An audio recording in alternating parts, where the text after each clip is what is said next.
Um, of course, can I jump now to 1984, when Mrs. Gandhi ordered the Golden Temple to be stormed? What was the media saying about her at the time?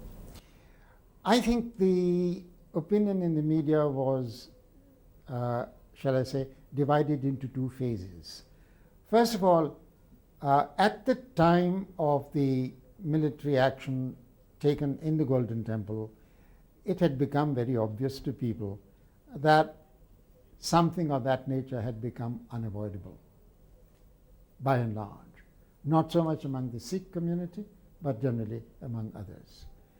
But at the same time, even those who began to say that, as the operations inside the Golden Temple showed, what a lot of military material had been accumulated there, then the opinion turned for the reason that they said, what were you doing when all this was being smuggled into the Golden Temple? And therefore, the opinion of tolerating what happened got affected by knowledge of, awareness of, criticism of, lack of action when it could have been prevented. The Sikh community in general, at the time the Akal Takht was destroyed completely by the army and the police. How do you think their sentiments were at the time? Oh, I think the Sikh sentiment was very badly upset. I would say a very large majority of the Sikh community was very much against it, although the damage to the Akal Takht was not all that great. As subsequently when it began to be repaired, it turned out that the damage was not a great deal, but the fact is that what was regarded as a very holy place had been subjected to military action. That the military action had become inevitable on account of what had been done within the Akal Takht and by various elements of the Sikh community.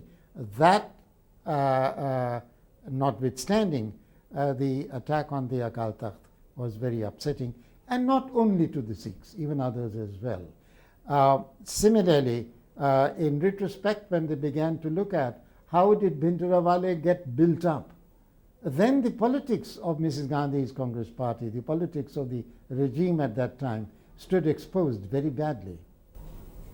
Mrs. Gandhi's life was also much threatened after this incident took place. Yes and no. I would say in the immediate aftermath, yes, the level of anger was very great. But fairly soon thereafter, there was a degree of reassurance that things are under control.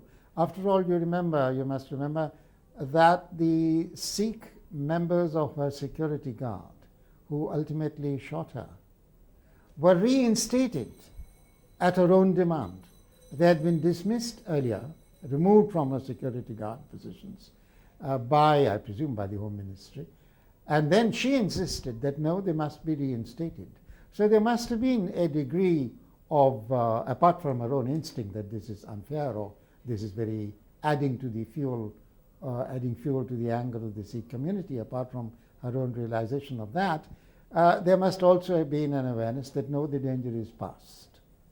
So, and that is why when the assassination occurred, it occurred in the midst of a relatively, comparatively, a peaceful atmosphere compared with what the atmosphere had been immediately after the Blue Star operation.